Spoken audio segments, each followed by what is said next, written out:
이번에 저희가 준비한 세 번째 이슈입니다. 요즘 일산 시민분들이 상당히 부글부글합니다. 3기 신도시가 일산에 발표되면서 서울로 가는 교통편부터 먼저 좀 증축을 해주고 나서 신도시를 확보해야 하는 건 아니냐. 지금 일산에 있는 신도시들부터 좀 자리 잡은 뒤에 신도시를 해도 늦지 않을 텐데 왜 일산에게 신도시 부담을 떠미느냐. 일산 주민들의 불만인데 한 시의원이 일산 주민들에게 이른바 막말을 해서 논란이 되고 있는데요. 일단 어제 있었던 일부터 직접 영상으로 만나보시죠. 나와라! 나와라! 전화하는 척 하지 말고 질문을 대답하세요. 국민 헬스 받아먹고 뭐 하는 겁니까 지금? 우리의 의견을 듣는지 안 듣는지 우리가 왜 당신들이 의견을 안 듣는지 아니 뭐 시민이 뭐 답이나 뭐냐?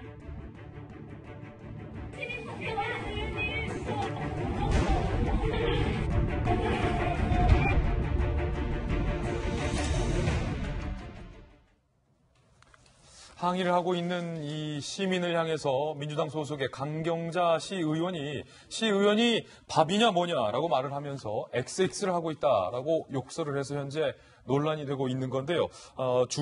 현장에 있었던 주민들도 지금 인터뷰가 됐는데 이야기 들어보시죠. 난타는 뭐냐? 권력적인 그런 위협감까지 느낄 만큼 소리 지르면서 신변의 위협을 느낄 정도로의 그게 굉장히 이거는 우리를 무시하는 거죠. 그러면서 강경자 의원이 일산이 싫으면 일산을 떠나라라고 발언을 한 것으로 알려져 또 논란이 되고 있습니다. 일산이 싫으면 집 팔고 이사를 가라. XX 하고 있네라고 시민들에게 이야기를 한 건데 최진영 변호사님, 이 지금 어떤 상황인 겁니까? 만약에 국회의원이 국민을 상대로 해서 대한민국 싫으면은 대한민국 집 팔고 해외로 나가라라고 했다고 하면 아마 국민들이 당장 의원직 사퇴하라고 얘기를 했었을 겁니다.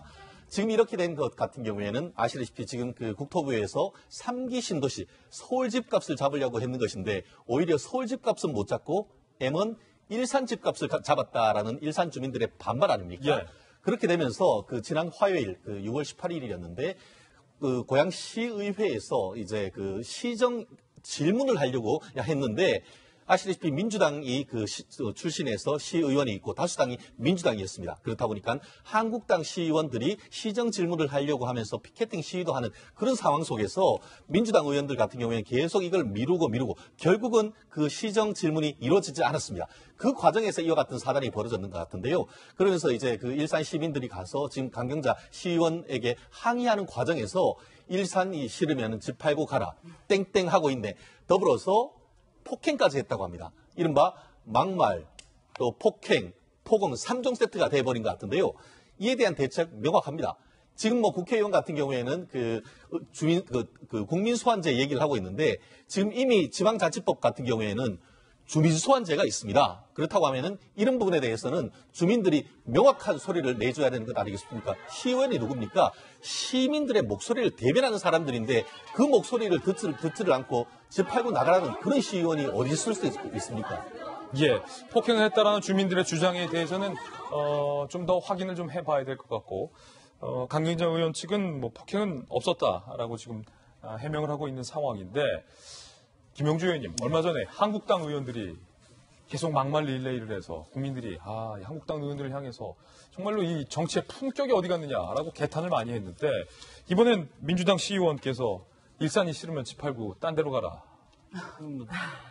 시의원이 자기가 누군지를 모르고 예. 말을 하는 것이죠. 정말 잘못된 것인데 제가 봤을 때 이제 시의회의 경우에는 오히려 국회의원들이 정한 정책을 방어하는 데서 이중적 고통을 솔직히 말하면 겪고 있어요. 실제적으로 정부가 결정한 정책인데 자기가 커버를 해야 되는 이제 그런 부분이 있고 더군다나 총선, 자기 선거가 아닙니다. 국회의원 선거를 앞두고 대리전을 하는 거예요. 그러다 보니까 서로 간에 과잉이 되고 또 시민들도 그렇고 사실은 시의원이 시민을 폭행했다고 그렇게까지는 생각 안 됩니다. 상호의 그런 엑스클레이트 되는 과정이 있었다고 보이지나 어쨌든 결론적으로 시의원으로서는 끝까지 시민들이 원하는 정보 또 시민들이 원하는 질문에 답을 할 수 있는 그런 역할을 했어야죠. 예. 그런데 그런 부분을 무작정 위에서 어떤 정책을 무조건 몸으로 막다 보니까 저런 불협화음과 지나친 있어서는 안 된 일이 생기지 않나 저는 그렇게 생각이 듭니다. 예, 강경자 시 의원의 해명도 좀 취재를 해봤습니다. 욕을 했는지 정확하게 기억은 안 나지만 지금 저희가 영상으로 보도를 해드렸으니까 이제 좀 기억을 하실 것 같아요. 시의원들의 심적 고통이 크다 보니 다소 과한 발언한 점을 죄송하다라는 입장을 밝혀와서 강경자 시의원의 입장도 소개를 해드립니다. 그런가 하면 정헌율 익산시장이 지난달 11일에 다문화 가족들을 상대로 잡종이라는 단어를 해서 현재 논란이 되고 있는데 이런 겁니다. 다문화 가족 600여 명이 참석한 행사에서 정헌율 시장이 이렇게 말합니다. 잡종 강세라는 말도 있지 않느냐. 똑똑하고 예쁜 애들을 사회에서 잘못 지도하면 파리 폭동처럼 문제될 수 있다라고 발언을 해서 이게 지금 뒤늦게 논란입니다. 이에 대한 해명도 정헌율 시장이 냈습니다. 혼혈을 뜻하는 비속어를 언급하면서 XX들이 예쁘고 똑똑하지만 이라는 말을 쓸 수 없지 않느냐. 다문화 가족들을 띄워주기 위해서 한 말이다라고 해명을 했습니다. 또 가족과 관련된 것이기 때문에 여고부 장관 출신의 김희정 장관께서 어떻게 보세요? 지금 앞서 그 고양시의원이나 이 익산시장님 둘 다 본인들의 존재 가치와 지금 그런 자리에서 일할 수 있는 근본적인 힘을 누가 줬는지를 완전히 망각하고 계신 것 같아요.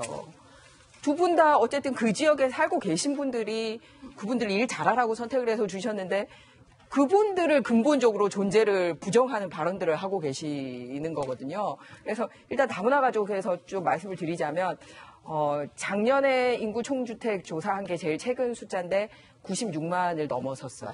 우리나라 인구에서. 예. 그럼 이제 100만 시대. 그리고 작년에 1.9%였으니까 이제 2%. 그러니까 사실상 대한민국에 있어서 굉장히 중요하게 우리 역할을 하고 있는 국민들입니다. 그런데다가 다문화 가족 중에서 60% 이상은 이미 가족을 이루고 우리 대한민국에 살고 있는 지 10년 이상 된 가족들이에요. 그러니까 그냥 잠깐 뭐 뜨내기로 살다가는 이런 사람들이 아니라는 겁니다. 그러니까 완전히 우리 대한민국의 아주 중요한 자산이에요. 그런데 더군다나 그 익산에도 다문화 가족 지원센터가 있고 평소에 익산시장님 거기 가서 뭐 정책하는 척 발표도 하고 막 그랬더라고요. 그랬는데 속으로 저런 마음을 가지고 있었다는 게 너무너무 안타깝습니다. 그래서 저는 이번 기회에 드리고 싶은 말씀 뭐냐면 사실은 다문화 가족이라는 단어 자체가 없어지도록 노력을 하고 다문화든 단일 문화든 이렇게 지향해야 될 정도로까지 왔거든요. 다문화라는 이제 네. 용어 자체도 일종의 어떤 그 네. 표면적인 의미가 좀 포함이 돼 있다. 네, 왜냐하면 뭐 그 좋은 뜻으로 사용할 때보다도 아이들한테도 왜 그 다문화 애 있잖아 이런 식으로 해서 그 말에도 상처받을 정도인데 그 단어보다도 더한 단어를 써서 나쁜 뜻으로 사용했다라는 게 참 마음이 무너져 내립니다. 다시 한번 이 100만 시대 우리 국민의 2%까지 지금 왔고 그들의 기여가 크다. 근데 제가 이 부분에 있어서 아까 뭐 한국당 막말 살짝 언급했기 때문에 얘기를 한 게 이게 근원적으로 치유가 안 되고 오니까 그런 거예요. 제가 참 말씀드리기 송구합니다만 그 다문화 가족 관련돼서는 이해찬 대표님께서 베트남 여성 비하하는 발언했을 때 이미 다문화 가족 관련돼서는 우리가 마음을 이렇게 열고 가야 된다라는 정치적인 이 논의가 한 번 있었거든요. 그런데 똑같은 부분에서 또 이렇게 그 말실수가 있는 걸 보고 근본적으로 마음을 안 고쳐먹지 않았나라는 생각이 들어서 안타깝습니다. 예, 세 번째 이 막말 논란까지 전해드렸습니다.